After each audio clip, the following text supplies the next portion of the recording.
ओम अज्ञानतिमिरान्धस्य ज्ञानञ्जनशलाकया चक्षुरुन्मिलितं येन तस्मै श्रीगुरवे नमः।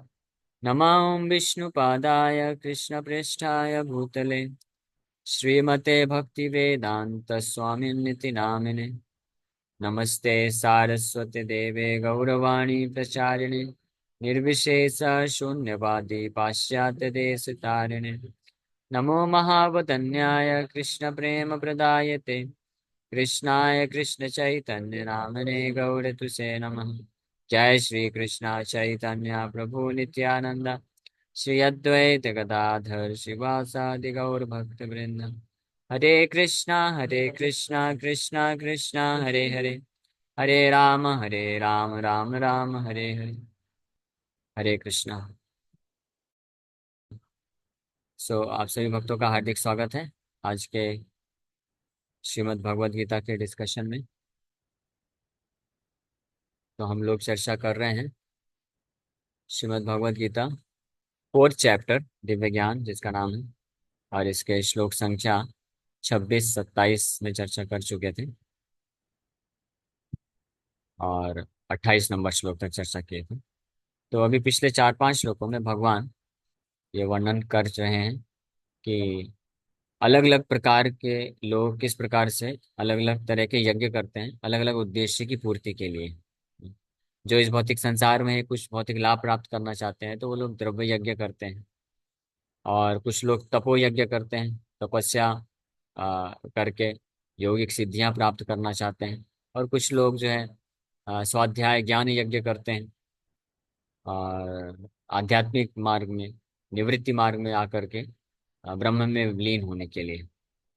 तो ये सब भी प्रोग्रेस है वास्तव में। अलग अलग उस अल्टीमेट जो मुख्य जो लक्ष्य है उसको प्राप्ति करने में, भगवत मार्ग को प्राप्त करने में अलग अलग स्टेप में ये प्रगति ही होती है, इसलिए इसको यज्ञ के रूप में रखा गया है। बट अल्टीमेट परफेक्शन है, पूर्ण सिद्धि व्यक्ति को तब प्राप्त होती है जब कोई भक्ति योग रूपी यज्ञ करता है। वो परफेक्ट यज्ञ है।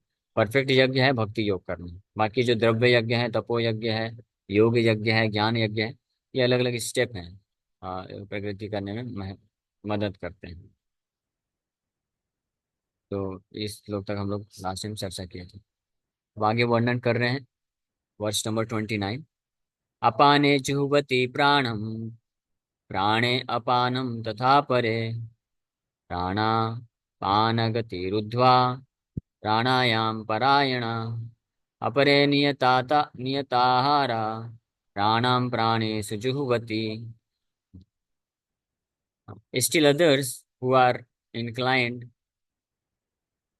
to the process of breath restraint to remain in trance practice by offering the movement of the outgoing breath into the incoming and the incoming breath into the outgoing, and thus at last remain in trance, stopping all breathing. Others, curtailing the eating process, offer the outgoing breath into itself as a sacrifice.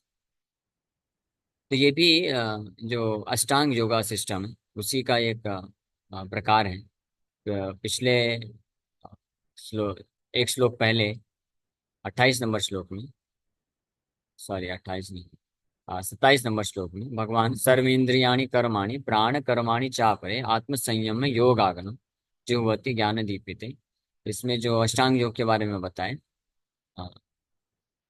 कि अपने मन और इंद्रियों को संयमित करके इस प्रकार का यज्ञ करते हैं आत्म साक्षात्कार को प्राप्त करने के लिए, तो वो योग यज्ञ कहलाता है।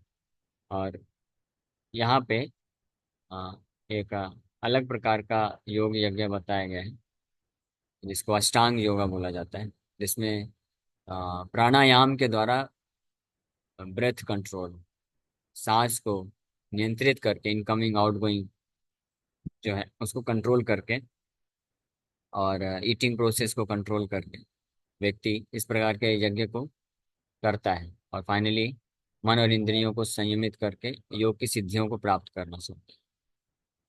इसके बारे में आप और बता रहे हैं। So this system of yoga for controlling the breathing process is called pranayam, and in the beginning it is practiced in the Hatha yoga system through different sitting postures, जिसको आसनास बोलते हैं। प्राणायाम में यम नियम, आसन, प्रत्याहार, प्राणायाम, इस प्रकार से सिस्टम आगे जाता है। यम नियम से चालू होकर के आसन के द्वारा इसका शुरुआत होती है। अलग अलग प्रकार के आसन करते हैं व्यक्ति हठ योगा सिस्टम में, फिर फाइनली प्राणायाम करते हैं, ब्रेथ कंट्रोल करते हैं। All of these processes are recommended for controlling the senses and for advancement in spiritual realization. लेकिन ये सारे जो प्रोसेस हैं, विधियां हैं, इसको रिकमेंड किया गया है, प्रदान किया गया है शास्त्रों में, ताकि ये करके व्यक्ति अपनी इंद्रियों को नियंत्रित करके आध्यात्मिक साक्षात्कार की तरफ प्रगति करे। तो मुख्य लक्ष्य तो एक ही है कि आध्यात्मिक साक्षात्कार को प्राप्त करना है और भौतिक जगत से विरक्ति को प्राप्त करना है, इसी मुख्य लक्ष्य को। लेकिन अलग अलग स्वभाव, अलग अलग प्रवृत्तियां रखने वाले लोगों के लिए अलग अलग तरीके दिए गए हैं, ताकि अलग अलग तरीके के यज्ञ को करके वो उस स्थिति को प्राप्त कर सके। तो यहाँ पे हठ योगा सिस्टम के द्वारा ये इस बात को बताया जा रहा है, भगवान कृष्ण बता रहे हैं, ताकि व्यक्ति जो है एडवांसमेंट कर सके, अपनी इंद्रियों को संयमित कर सके। So this practice involves controlling the airs within the body so as to reverse the directions of their passage. तो इस विधि में जो शरीर में अलग अलग प्रकार की वायु का प्रवाह होता है, स्पेशली ब्रीदिंग प्रोसेस के थ्रू, सांस लेने के थ्रू, उसको जो है कंट्रोल किया जाता है, उनके डायरेक्शन को रिवर्स करके। The apana air goes downward and the prana air goes up. The pranayam yogi practices breathing the opposite way until the currents are neutralized into पूरक इक्विलिब्रियम, इक्विलिब्रियम तक, साम्य अवस्था तक लेने के लिए जो नेचुरल जो फ्लो है, जो हम लोग सांस लेते हैं, तो सांस, एक सांस छोड़ते हैं, वो एक प्रकार की वायु होती है, और दूसरे प्रकार की वायु होती है सांस लेना। तो जो ये प्राणायाम प्रोसेस करते हैं, पालन करते हैं, विधि पालन करते हैं, तो इसका उल्टा करते हैं। जिस वायु को छोड़ा जाता है उसको वो लेते हैं, और जिसको लिया जाता है उसको वो छोड़ते हैं।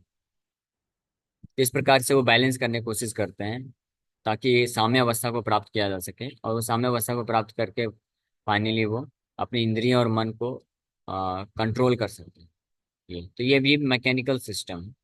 ये एक ये मैकेनिकल सिस्टम है, जिसके द्वारा इस स्थिति को प्राप्त किया जा सकता है, जो कि इस युग में पॉसिबल बिल्कुल भी नहीं है। लेकिन भगवान केवल इसलिए वर्णन कर रहे हैं क्योंकि ऐसे भी तरीके होते हैं। भगवान दिव्य ज्ञान दे रहे हैं, इसलिए अलग अलग प्रकार के ज्ञान के बारे में बता रहे हैं आध्यात्मिक मार्ग में प्रगति करने के लिए। इसका मतलब ये नहीं कि इसको हमको करना है, ये पॉसिबल ही नहीं है। क्या करना है वो भगवान जब कंक्लूजन देंगे तो वहां पे इसको स्पष्ट रूप में बताएंगे। Offering the exhaled breath into the inhaled breath is called rechaka. When both air currents are completely stopped, one is said to be in Kumbhak Yoga. By practice of Kumbhak Yoga, one can increase the duration of life for perfection in spiritual realization. तो पहले के योगी इसीलिए कई हजारों वर्षों तक जीते थे, क्योंकि भगवत साक्षात्कार, आत्म साक्षात्कार और फाइनली फिर परमात्मा का साक्षात्कार प्राप्त करना योग विधि के, योग मार्ग के द्वारा, ये बहुत ही लंबा प्रोसेस होता था। इसमें कई हजारों वर्ष लगते थे। हजारों वर्ष तक शरीर को जीवित रखने के लिए शुरू में ये आसन और फिर प्राणायाम के द्वारा ये कार्य किया जाता है। तो प्राणायाम की विधि के द्वारा योगी योगी अपनी आयु को बढ़ा लेते थे। इस प्रकार से जो सांस लेने की प्रक्रिया है उसको नियंत्रित करते हैं, क्योंकि वास्तव में हमारी जो आयु है वो नंबर ऑफ ईयर्स के हिसाब से फिक्स नहीं है कि कितने साल व्यक्ति जिएगा। हम कैलकुलेट नंबर ऑफ ईयर्स के हिसाब से करते हैं, लेकिन वास्तव में आयु व्यक्ति की फिक्स होती है सांस के हिसाब से, कि कितनी अपवर्ड्स एंड डाउनवर्ड्स वो सांस लेता है और छोड़ता है, उसके अनुसार उसका जीवन फिक्स होता है। तो अगर कोई प्राणायाम के माध्यम से प्राणायाम में परफेक्शन सिद्धि हासिल कर लेता है, तो वो सांस छोड़ने और लेने की जो प्रक्रिया है उसको न्यूट्रलाइज कर सकता है, और इस माध्यम से वो अपनी आयु को हजारों हजारों वर्षों तक बढ़ा सकता है। इस कलयुग में भी हम देखते हैं, हालांकि हजारों वर्ष तक तो नहीं बढ़ा सकते, क्योंकि इतना परफेक्शन, इतना संयम और इतना धैर्य के साथ कोई कर नहीं पाएगा प्राणायाम। लेकिन हम देखते हैं कि जो लोग प्राणायाम प्राणायाम प्रैक्टिस करते हैं, तो वो लोग अपनी आयु को बढ़ा भी लेते हैं, 90 साल, 100 साल, 110 साल। उनकी वृद्धावस्था भी 70-70 साल में भी वो वृद्ध नहीं होते हैं। तो ये एक प्रैक्टिकल दिखता है, बट लेकिन इसका कोई खास फायदा नहीं है इस युग में। क्योंकि पहली बात तो फायदा इसलिए नहीं है कि व्यक्ति हजारों वर्ष तक बढ़ा नहीं सकता है कि वो आगे आसन, उसके बाद फिर प्राणायाम, प्राणायाम के बाद का स्टेज एक्चुअली में प्राणायाम के बाद आध्यात्मिक मार्ग में व्यक्ति प्रवेश करता है। प्राणायाम तक तो वो बस भौतिक मैकेनिकल प्रोसेस है, अपने आप को प्रिपेयर कर रहा है कि आगे बढ़ना है। लेकिन प्राणायाम के बाद जब वो ध्यान धारणा और समाधि के स्टेज में जाता है, वहां पे आध्यात्मिक मार्ग चालू होता है। और वो ध्यान धारणा फाइनली समाधि के स्टेज तक पहुंचने के लिए कई हजार वर्ष लगते थे, कई बार तो 60-60 हजार वर्ष भी लगते थे करने के लिए। इसलिए वो प्राणायाम में परफेक्शन हासिल करके उस स्थिति को प्राप्त किया, उसने अपनी उम्र को बढ़ाते थे। तो आज के समय में ये संभव नहीं है कि कोई व्यक्ति अब कितना भी परफेक्ट प्राणायाम कर ले, वो अपना उम्र 50,000 वर्ष तो नहीं कर सकता है, 10,000 वर्ष भी, 1,000 वर्ष भी नहीं कर सकता है। इसलिए ये इम्प्रैक्टिकल है आज के युग में। और दूसरा इम्प्रैक्टिकल इसलिए है क्योंकि लोग जो है उद्देश्य को नहीं जानते हैं। जो जेन्युइन योगी होते थे पहले, अष्टांग हठ योगी जो होते थे, उनका उद्देश्य उनको मालूम होता था कि हम इस योगा को कर रहे हैं अपने शरीर को स्वस्थ बना करके इंद्र तृप्ति करने के लिए नहीं। ये हम योगा कर रहे हैं ताकि हम आत्म साक्षात्कार प्राप्त करें। इस उद्देश्य से ध्यान धारणा समाधि की अवस्था में जाने के लिए ये करते थे। लेकिन आजकल जो योगा करते हैं लोग, प्राणायाम भी करते हैं, तो एक ही उद्देश्य रह गया है, अपने शरीर से बीमारियों को नष्ट करके शरीर को स्वस्थ बना करके फिर वापस से घर समाज में जा, घर संसार में जा करके इंद्र तृप्ति कर देते हैं। इसलिए इसका कोई लाभ नहीं है, कोई फायदा नहीं है। आध्यात्मिक मार्ग की बात करें तो आध्यात्मिक जीवन से इसका कोई संबंध नहीं है। हालांकि अगर कोई आध्यात्मिक मार्ग को पालन कर रहा है, जैसे भक्त लोग हैं, तो वो भक्ति कर रहे हैं, तो वो आध्यात्मिक मार्ग में बढ़ने के लिए भक्त लोग भक्ति करते हैं। लेकिन शरीर साधन है, तो शरीर को सुचारू रूप से भक्ति मार्ग में लगाए रख सके, तो इसके लिए एक्सरसाइज और आसन या प्राणायाम किया जा सकता है, और वो करते हैं। लेकिन उसमें उद्देश्य ये नहीं रहता है कि हम इस प्राणायाम विधि के द्वारा भगवत साक्षात्कार प्राप्त करेंगे, ऐसा मिसकंसेप्शन भक्तों का नहीं होता है। अगर कोई भक्त चैंटिंग बंद कर देता है और सोचता है कि मैं हिमालय में जाके योगी बनूंगा प्राणायाम करके और फिर ध्यान धारणा समाधि करके परमात्मा का रियलाइजेशन प्राप्त करूंगा, तो वो फिर भ्रमित हो गया है। लेकिन अगर कोई भक्त है जो भक्ति मार्ग को पूर्ण रूप से स्वीकार किया है, 16 माला जप कर रहा है, सेवा कर रहा है, सब कुछ कर रहा है, लेकिन शरीर जो है उसको मेंटेन करने के लिए एक्सरसाइज कर रहा है, आसन कर रहा है, प्राणायाम कर रहा है, तो उस कृष्ण की सेवा में आगे बढ़ने के लिए कर रहा है, तो वो फिर गलत नहीं है, वो किया जा सकता है।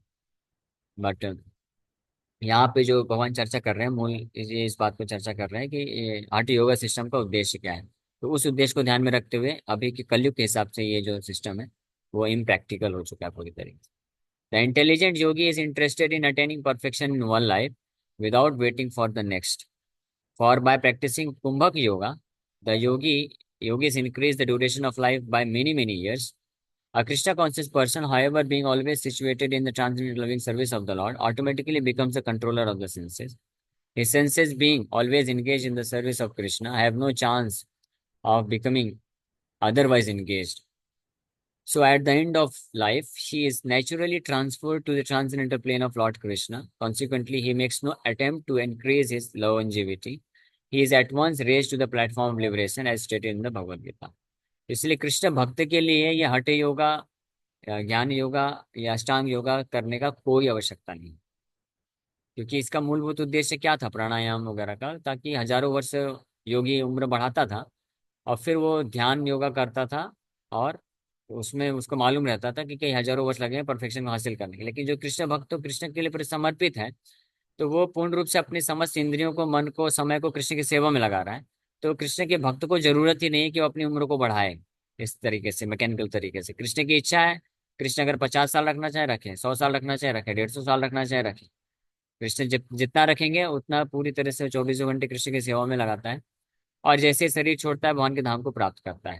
तो आप बेटर परफेक्शन देना सक्सेसफुल योगी, एक सक्सेसफुल योगी से भी ज्यादा अच्छा परफेक्शन को प्राप्त करता है। ये भगवान गीता में 14वें अध्याय में स्पष्ट वर्णन करते हैं। माम च यो अभ्याविचारेण भक्ति योगेन सेवते सगुणान समित्येतान ब्रह्म भूयाय कल्प। One who engages in unalloyed devotional service to the Lord transcends the modes of material nature and is immediately elevated to the spiritual platform. ये भगवान बताते हैं कि जो भगवान की अभ्याविचारिणी भक्ति में जुड़ जाता है, तो उसको फिर कृत्रिम रूप से आर्टिफिशियली, ये मैकेनिकल जो तरीका है योगा सिस्टम के माध्यम से अपने आप को 3 गुणों से मुक्त करने की आवश्यकता नहीं होती है। वो ऑटोमेटिकली कृष्ण की सेवा करने से ही 3 गुणों के परे चला जाता है, आध्यात्मिक स्तर पे पहुंच जाता है। इसीलिए Krishna conscious person begins from the transcendental stage and he is constantly in that consciousness. Therefore, there is no falling down and ultimately he enters into the abode of the Lord without delay. इसलिए जो कृष्ण भावना भावित भक्त है, वो already शुरुआत ही करता है आध्यात्मिक स्तर से, और उसी उसी चेतना में वो निरंतर रहता है। इसलिए उसका कोई चांस ही नहीं है कि उसका पतन हो जाएगा, 3 गुणों में वो फंसा रहेगा। जैसे ही शरीर छोड़ता है वो भगवान के धाम को प्राप्त करता है। So the practice of reduced eating is automatically done when one eats only Krishna Prasadam, or food which is offered first to the Lord. Reducing the eating process is very helpful in the matter of sense control. And without sense control, there is no possibility of getting out of the material entanglement. तो जैसे इस श्लोक में आखिरी के 2 line में भगवान बोल रहे हैं, अपरे नियत आहारा, नियत आहारा। ये इस प्रकार का जो योगी होता है वो अपने ईटिंग प्रोसेस, यानी अ, जीवा, खाद्य खान पान का जो भोजन करने का जो चीज है उस पर कंट्रोल कर लेता है पूरी तरीके से। तो कृष्ण भक्त को आर्टिफिशियली अपना ईटिंग प्रोसेस को रोकने का जरूरत नहीं है। ऐसा नहीं कि भोजन को नहीं करना है। Simply by eating Krishna Prasad, Krishna को अर्पित किया हुआ जो प्रसाद भोग है और प्रसाद होता है, तो उस महाप्रसाद को ग्रहण करने से ऑटोमेटिकली कृष्ण का जो भक्त होता है उसका ईटिंग प्रोसेस कंट्रोल हो जाता है। और कालांतर में धीरे धीरे कृष्ण की सेवा में रुचि बढ़ने से ईटिंग जो है रिड्यूस भी हो जाता है। हाँ, तो सेंस इसलिए वो हेल्पफुल होता है। लेकिन रिड्यूसिंग ईटिंग प्रोसेस पापा जी लिख रहे हैं कि it's is very helpful in the matter of sense control. क्योंकि अगर ज़्यादा कोई खाएगा तो ज़्यादा फिर नींद भी आएगी। हाँ, तो इसलिए ज़्यादा समय व्यर्थ चला जाएगा। तो इससे समय ही तो सबसे महत्वपूर्ण है ना। हमको समय ही हम बचाएंगे तभी तो हम ज़्यादा नाम जब, ज़्यादा कृष्ण का सेवा, ज़्यादा कृष्ण का श्रवण कीर्तन कर सकेंगे। इसलिए जो आध्यात्मिक मार्ग में इंटरेस्टेड होते हैं, तो धीरे धीरे ग्रेजुअली जो है, स्वाभाविक रूप से, आर्टिफिशियली करने की आवश्यकता नहीं है, स्वाभाविक रूप से उनका ईटिंग स्लीपिंग ये जो है रिड्यूस हो जाता है, कम होता जाता है, और वो आगे बढ़ते हैं। यही कारण है कि व्रत वगैरह इसीलिए दिए गए हैं। हर 15 दिन में एकादशी व्रत, फिर जन्माष्टमी, रामनवमी, नरसिंह चतुर्दशी व्रत। हाँ, अब ये कार्तिक महीना चल रहा है, आज से कार्तिक महीना चालू हुआ है। तो कई भक्त लोग होते हैं कार्तिक महीने में व्रत लेते हैं कि एक ही टाइम खाएंगे। क्यों? इसका उद्देश्य ये है कि जो कर सकते हैं, सबके लिए नहीं, जो एक ही टाइम खाएंगे ताकि समय बचेगा, और कम खाएंगे तो कम सोएंगे, कम खाएंगे तो ज़्यादा एक्टिव रहेंगे, तो और ज़्यादा जो है कृष्ण के नाम में रुचि आएगी। ज़्यादा खाने से एनर्जी ज़्यादा आती है, और ज़्यादा फिर मन में एनर्जी रहेगा तो मन फिर रजोगुणी होगा, विचलित होगा, ज़्यादा इधर उधर भटकेगा। जो ये आप देख भी सकते हैं, जो लोग रात को कम खा के सोते हैं तो संभावना है कि नींद अच्छी आएगी। या तो अगर बिल्कुल नहीं खाएंगे तो भी मन भटकेगा, स्वप्न अच्छे से सो नहीं पाएंगे, या ज़्यादा खा लेंगे तब भी मन भटकेगा। लेकिन मॉडरेट अमाउंट में खाएंगे, बैलेंस तरीके से, तो नींद प्रॉपर होती है और जल्दी उठ जाते हैं, नाम जप कर सकते हैं। इसलिए भी एक महत्वपूर्ण चीज है। तो इस प्रकार से इस श्लोक में भगवान ये वर्णन कर रहे हैं कि एक यज्ञ करने के एक ये भी तरीके होते हैं, जिसमें हठ योगी आसन, अलग अलग प्रकार के आसन और प्राणायाम विधि के द्वारा आत्म इंद्रियां और मन के संयम को प्राप्त करता है, और फिर इससे अपनी उम्र को बढ़ा करके आत्म साक्षात्कार के लिए प्रयास करता है। ओके, इसी के साथ हम लोग यहीं पे विराम करते हैं। Thank you very much.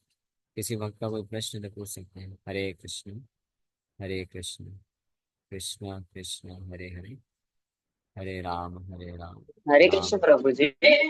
हाँ, यस माता जी, हरे कृष्ण। आपने जो आज ये बताया सांस का, तो फिर इसका पूरा वो सार क्या था? लास्ट में हम क्या कहना चाहते थे इसके बारे में? हाँ, सार ये है कि हमको कृष्ण भक्ति में दृढ़ता से जुड़ना चाहिए, और उसी से हम पूर्ण परफेक्शन को हासिल कर सकते हैं। भगवान कृष्ण यहाँ पे दिव्य ज्ञान, ज्ञान योग की बात कर रहे हैं।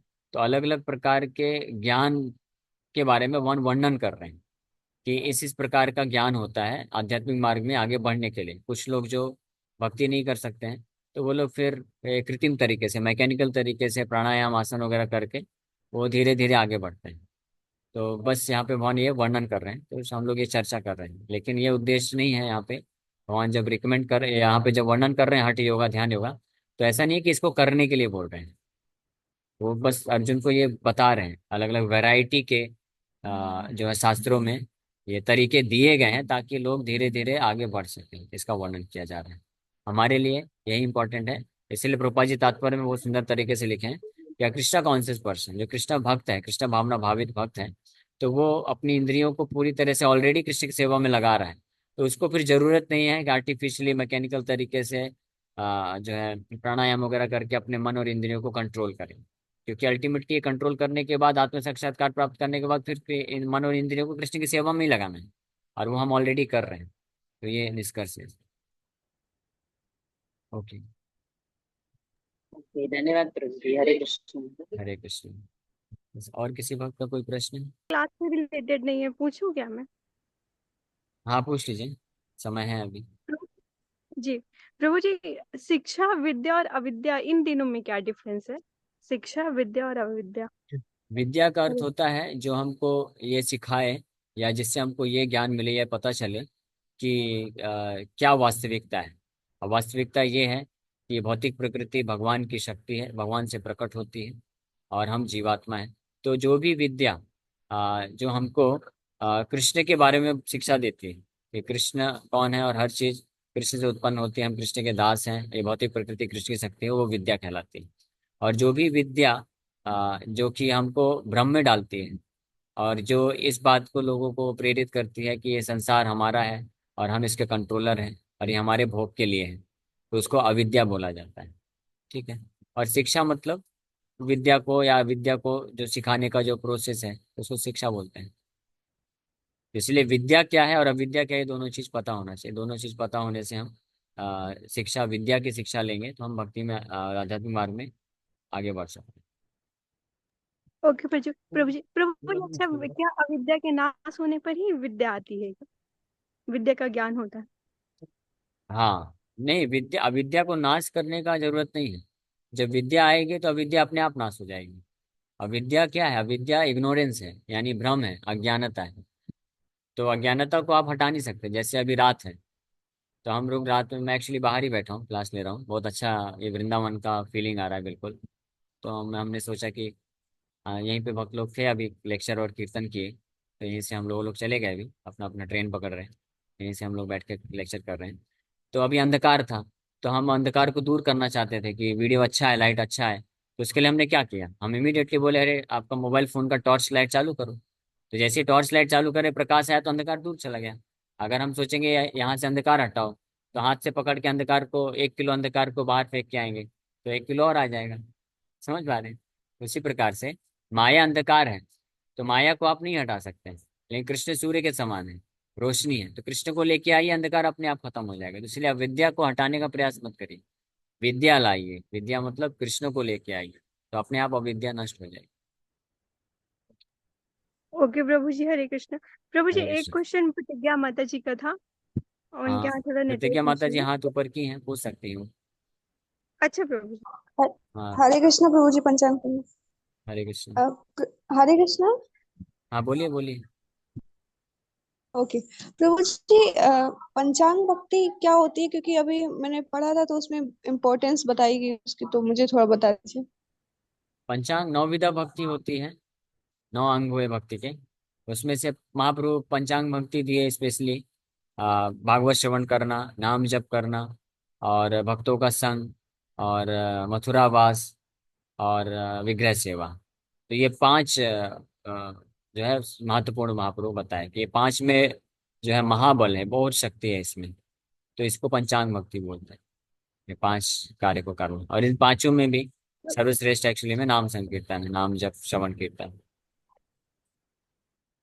प्रभु जी, ठीक है। कार्तिक मास में इसका मतलब कहा गया है कि इसको फॉलो करना है, तो मथुरा वास वाला तो नहीं हो सकता? बाकी तो मथुरा हो ही वास सकते हैं। का अर्थ बस ये नहीं है कि वृंदावन में जाके रहना।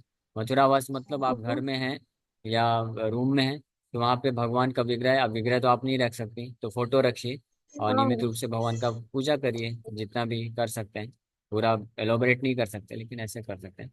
और मथुरा वास का मेन उद्देश्य है कि भक्तों का संग लेना। तो आपका ऑनलाइन मथुरा वास हो रहा है, अगर आप ऑनलाइन क्लासेस आते रहें तो ऑनलाइन मथुरा वास हो रहे हैं। हाँ, धामवास का मुख्य उद्देश्य यही होता है कि वहाँ पे साधु हाँ संत हाँ। भक्त लोग रहते हैं तो उनका संग हरे प्राप्त हो। कृष्ण। ओके। हरे कृष्ण। 1 मिनट बचा है। यस, किशोरी देवी माता जी। हरे कृष्ण प्रभु जी, दंडवत प्रणाम। हरे कृष्ण। प्रभु जी, जैसे हमने सुना भी है, एक बार प्रभु जी बता रहे थे कि क्या ऐसे नाम जप करना चाहिए जैसे प्राणायाम से रिलेटेड होता है कि हम एक सांस में कितनी बार महामंत्र ले सकते हैं। ध्यान मंत्रों पे ही है, एक एक अक्षर पर वो शब्द थे, क्या ये सही है? हमको इस पे ज्यादा फोकस नहीं करना चाहिए कि एक सांस में हम कितने मंत्र लेना चाहिए। आपका हमारा फोकस होना चाहिए भगवान के नाम पे, तो नाम पे फोकस करिए। एक सांस में 2 मंत्र हो या 4 मंत्र हो, 10 मंत्र हो, डजेंट मैटर। हाँ, लेकिन जो नाम जप करने में प्रकृति करते हैं, एक्सपर्ट हो जाते हैं, तो जो सांस लेने के दौरान भी होता है ना, तो उसमें भी हरिनाम का लय टूटता नहीं है। तो वो एक्चुअली में परफेक्ट नाम जप होता है कि हरिनाम जप करने का जो लय है वो कंटिन्यूस चलते रहना चाहिए। नाम ले रहे हैं, सांस लिए तो उस वक्त भी रुकना नहीं है, उस वक्त भी नाम कंटिन्यू रहना चाहिए। तो ये धीरे धीरे अभ्यास करने से इस स्टेज में आ जाएंगे और इसमें फिर हम ज़्यादा नाम भी जप कर पाएंगे। लेकिन हमारा ये उद्देश्य मुख्य हाँ, होना चाहिए कि हम नाम जप करें और सुने ध्यान से। ये हमारा, यही एक बात हमको ध्यान में रखना प्रभु जी यही पूछना था कि जैसे ये हो रहा है यदि कंटिन्यू, तो सही है, क्या कर है। हाँ, वो सकते हैं? सही है, उसमें कोई दिक्कत नहीं है, बशर्ते आपको जो है नाम के प्रति अटेंशन है, मतलब ध्यान होना चाहिए, तो चलेगा, कोई दिक्कत नहीं।